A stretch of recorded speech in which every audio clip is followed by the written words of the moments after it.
14 اگست آزادی کی اہمیت اور ہمارا فرض۔ ناظرین کرام، السلام علیکم ورحمۃ اللہ وبرکاتہ۔ آج ہم ایک ایسے دن کی بات کرنے جا رہے ہیں جو ہماری قومی تاریخ میں سب سے روشن اور بابرکت دن ہے۔ 14 اگست یہ وہ دن ہے جب اللہ تعالیٰ نے ہمیں غلامی کی زنجیروں سے نجات دے کر ایک آزاد ملک عطا فرمایا، جیسے کہ قرآن پاک میں فرمایا گیا وَاذْكُرُوا نِعْمَةَ اللَّهِ عَلَيْكُمْ، اللہ کی اس نعمت کو یاد کرو جو اس نے تم پر کی۔ ناظرین کرام، یقیناً آزادی ایک عظیم نعمت ہے، اور جس قوم کے پاس یہ نعمت ہو اسے شکر گزاری کے ساتھ اس کی حفاظت کرنی چاہیے۔ آزادی کا پس منظر برِ صغیر میں مسلمان تقریباً 1000 سال حکمران رہے، مگر جب انگریز قابض ہوئے تو مسلمانوں کو منظم منصوبے کے تحت کمزور کیا گیا، دینی مدارس پر پابندیاں لگائی گئیں، زبان و ثقافت کو دبایا گیا اور معاشی لحاظ سے بھی انہیں پسماندہ کیا گیا۔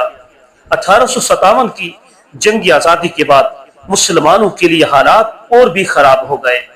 اس وقت اللہ تعالیٰ نے امت میں ایسے رہنما پیدا کیے جو امت کے لیے چراغ راہ بنے۔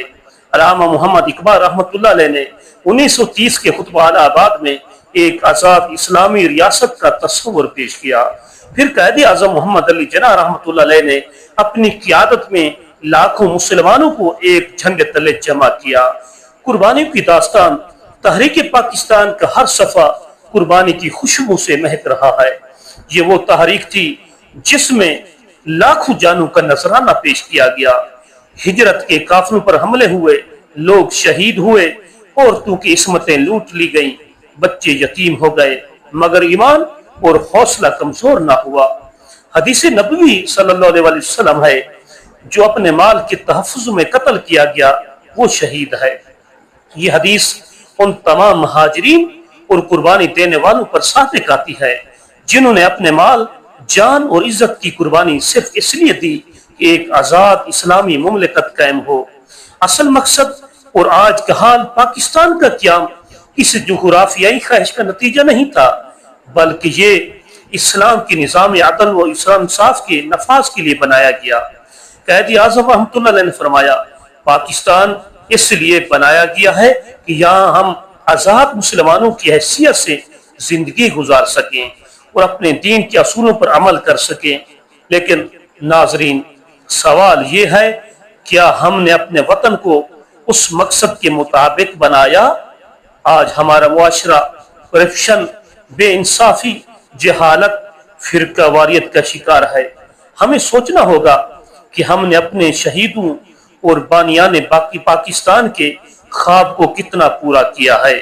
ہمارا فرض، قرآن میں اللہ تعالیٰ کا ارشاد ہے ان اللہ لا یغیر ما بقوم حتی یغیروا ما بانفسہم، فرمایا اللہ تعالیٰ کسی قوم کی حالت نہیں بدلتا جب تک وہ خود اپنی حالت نہ بدلیں۔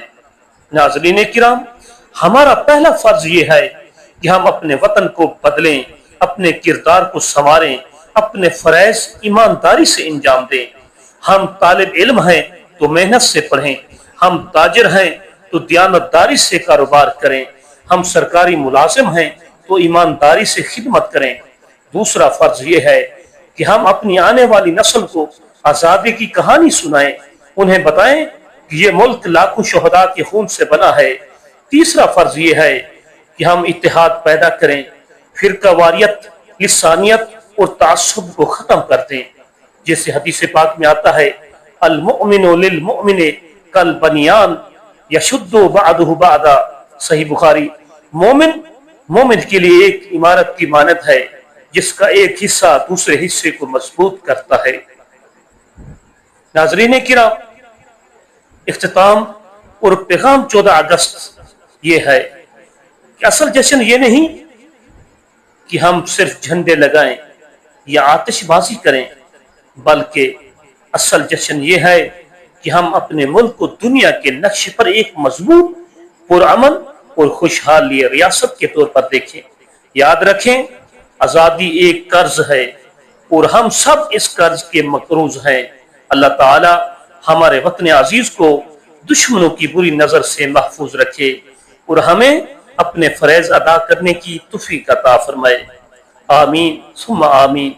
پاکستان زندہ باد۔